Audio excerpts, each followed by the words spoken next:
Edge of Nowhere was developed by Insomniac Games. The game's creative director, Brian Algier, was also the creative director of the Resistance games, as well as the Ratchet & Clank Future trilogy of games. It shows, too. The game stylistically looks so much like a Resistance game, it almost feels like it's in the same universe. Here's the Leviathan from Resistance 2. And here's the Leviathan from Edge of Nowhere. See?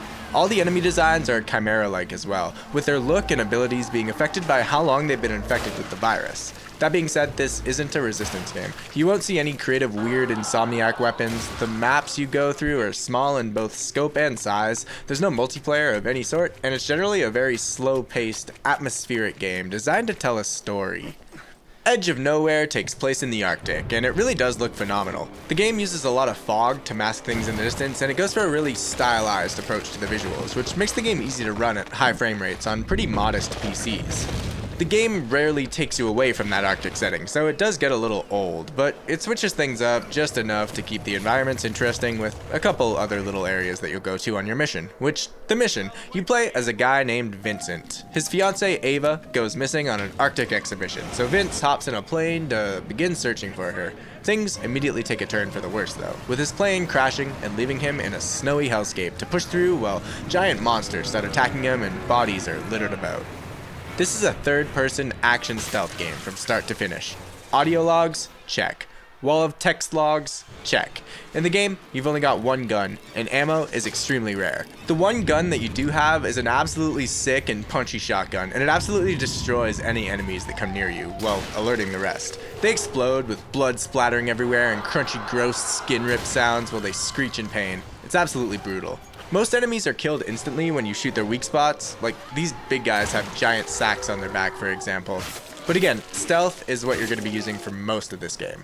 The stealth here feels very simplistic and old school. It's a game of patience. Enemies have set paths that they walk, and you generally need to wait for them to turn around or follow behind them if you want a stealth kill. Not all enemies can be stealth killed, but you just figure it out as you play. All the enemies can be put into three categories. You've got auditory enemies that can only attack you if they hear you. You've got these guys whose vision is represented by a cone and they charge attack you. Then there's force stealth guys that can see you at a distance and will murder you in one hit. Then you've got these little guys that can be meleeed in one hit, but they're nothing more than a mild inconvenience. You have rocks that you can use to create sound, which lures enemies or stuns them for a quick second if you want to go in for a melee kill, which may be necessary. The melee combat, it's even more simple than the stealth. You push square to melee.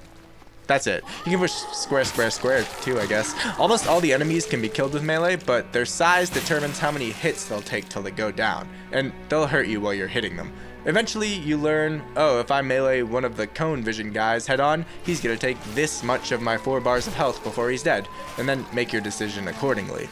You can sometimes run past the enemy rooms, but you usually do need to kill all of them. The game often blocks checkpoints with these spiky porcupine balls, and if there's enemies around while you're waiting to get through these, you're gonna die. You need to stand beside them, wait for them to spike out, and then slip past them. You can use rocks to spike them out too, and yes, with 2 rocks, you can lure an enemy beside them and then kill them with the spikes. It's pretty sweet. But that's about it for the combat. There's no skill tree or upgrades, you don't level up, there's no collectibles to find that unlock bonus content or cheats, there's literally nothing. A big win for this game is the climbing, believe it or not. It's actually really fun. It's also really simple. It's mostly all done through this ice pick. It actually feels like you're playing a video game though. You can actually screw this up. You can't play it with your eyes closed. The hazard, like the ice breaking, are legitimate challenges too. They don't just break after you jump off of them. The climbing here is just kinda solid. Worth mentioning, there's no crossovers between combat and climbing. You can't shoot while hanging, and you can't even grab people when you're below them on a ledge. It's weird they even let this happen with how linear the game design is. But yes, this game is very linear. The game rarely makes you turn around, or even turn left and right. It's not really on rails, but it's definitely got a funnel-like design. There's only one way forward, and that way is to move forward. The story, it's fun and goofy, but it's not making you really think or feel anything, and I'm not dying for a sequel. That's the thing though, the stealth and the climbing are fun, but everything else is pretty mediocre. The shooting is rare and there's only one weapon. Levels are completely linear with no branching paths. There's a ton of long walk and talk sections, and an absolutely massive percentage of the game takes place in the same Arctic snow map. The game really feels like it should be more story focused, like a walking sim story, but with added stealth mechanics. Instead, again, you just walk forward at all times. games. This is a good thing though, since you probably want to play this game sitting down on a couch with a controller in your lap rather than standing up or sitting in a spinny computer chair, but it's a bit of a cheap solution to the camera rotation. If you have a gaming PC, a VR headset, a controller, and $30 to buy the game, go for it. Yeah, this is a VR game, and it's exclusively on the Oculus Store for PC. It doesn't work on the Quest. If you can't play it, don't worry, I'm now gonna spoil the rest of the game.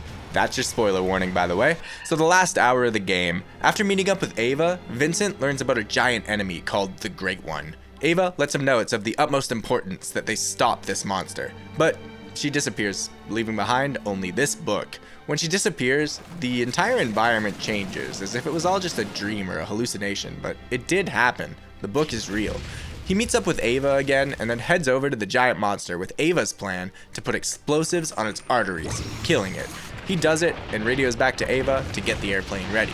Shortly after though, all radio chatter with her is lost, and it does the thing again where it seems like it was all a dream or a hallucination, but yet again it all did still happen. Turns out though that the Great One was actually stuck, and Vincent freed it from captivity with the explosives. We didn't kill it! We released it! Those weren't his arteries. The monster then starts ripping apart everything, trying to kill Vincent, but he makes it to the airplane with Ava, and they fly off into the sunset. Ava, the person whose plan it was to free the monster. Ava's looking really rough, and eventually starts talking nonsense. She's bleeding from her eye. Looking out the window, you see the Great One. Look at that thing, god damn. Ava then starts acting super weird, eventually speaking complete gibberish before revealing that she was actually a monster disguised as Ava the whole time, and presumably it tricked Vincent into freeing the Great One. How's he gonna stop the Great One now? How's he gonna get off this plane? Well, it's crazy. He just dies. Fair enough. The end. And that's legitimately all there really is to say about this game. I don't know. Thanks for watching, guys. If you liked it, feel free to do the things. Alright, love ya. Peace.